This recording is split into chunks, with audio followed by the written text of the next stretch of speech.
ভিডিওটিতে ক্লিক করার জন্য আপনাদেরকে জানাই অসংখ্য ধন্যবাদ। আপনারা দেখছেন আপনাদের প্রিয় YouTube channel West Bengal DA salary. West বেঙ্গলের ডিএর আপডেট এবং বেতন বৃদ্ধির আপডেট প্রত্যেক দিনের জন্য পাবেন, তাই অবশ্যই চ্যানেলের সাথে থাকুন। চ্যানেলটিকে সাবস্ক্রাইব করে পাশে থাকা বেল আইকনটিতে প্রেস করে রাখুন পরবর্তী লেটেস্ট আপডেট পাওয়ার জন্য। কী বলা হয়েছে চলুন দেখে নেওয়া যাক। বাড়তে চলেছে সরকারি কর্মচারীদের ডিএ, হাসি চড়া হবে কিন্তু পুজোর আগেই। কী বলা হয়েছে বিস্তারিত চলুন দেখে নেওয়া যাক। মহার্ঘ ভাতা নিয়ে কিন্তু কর্মীদের সঙ্গে সরকারের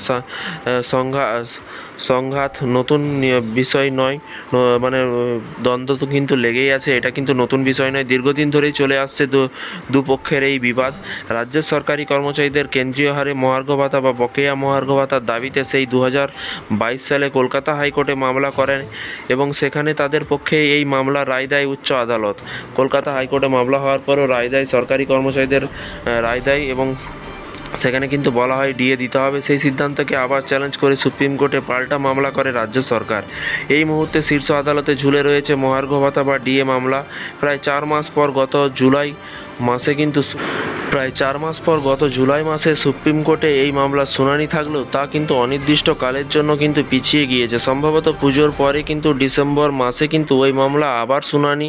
ফলে কিন্তু সরকারি কর্মচারীদের আপাতত চাতক পাখির মতো কিন্তু চেয়ে থাকা ছাড়া আর কোনো উপায় থাকছে না। কিন্তু সদ্য সমাপ্ত লোকসভা নির্বাচনে ব্যাপক সাফল্য পাওয়ার পরে কার্যত কল্পতরুর ভূমিকায় রাজ্যের মুখ্যমন্ত্রী মমতা বন্দ্যোপাধ্যায়। এদিকে কিন্তু তিনি যেমন বলেছেন নিয়োগ দুর্নীতি প্রায় 25,000 চাকরি বাতিল হতে দেবে না, সেরকমই কিন্তু এক ধাক্কায় বারোয়ারি ক্লাবগুলি কিন্তু পুজোর চাঁদা 15,000 টাকা করে বাড়িয়ে দিয়েছে। সেই রকমই কিন্তু সূত্রের খবর পুজোর আগেই সরকারি কর্মচারীদের মহার্ঘ ভাতা ফের একবার বৃদ্ধির কিন্তু সিদ্ধান্ত নিতে চলেছে মমতা বন্দ্যোপাধ্যায়। এরই পাশাপাশি দেখুন বলা হয়েছে যে হ্যাঁ, এরকমই জানা যাচ্ছে যে অনেকে ভাবতে পারেন যে সুপ্রিম কোর্টে মামলা চলাকালীন কিভাবে মুখ্যমন্ত্রী মহার্ঘ ভাতা বাড়াবেন, কিন্তু এই ঘটনায় এই নতুন নয়।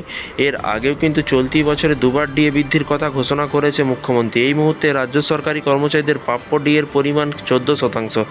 সেখানে কিন্তু কেন্দ্র সরকারের ডিএ 46%, অর্থাৎ প্রায় ফারাক 32%। ডিএ মামলা যখন 2022 সালে দায়ের হয় তখন কিন্তু কেন্দ্রের মহার্ঘ ভাতা পরিমাণ ছিল কিন্তু 31%। সেই হারে কিন্তু ডিএর দাবি করেছিল রাজ্যের সরকারি কর্মচারীরা। তা তো হয়নি, উল্টে মাঝেই কিন্তু এই 2 বছরে কেন্দ্র প্রায় 15% ডিএ বৃদ্ধি করে ফেলেছে। সাম্প্রতিক মধ্যপ্রদেশে বিজেপি সরকার 4% হারে কিন্তু ডিএ বৃদ্ধির কথা ঘোষণা করেছে। সঙ্গে কিন্তু 8 মাসের বকেয়া ডিএ ও আগস্ট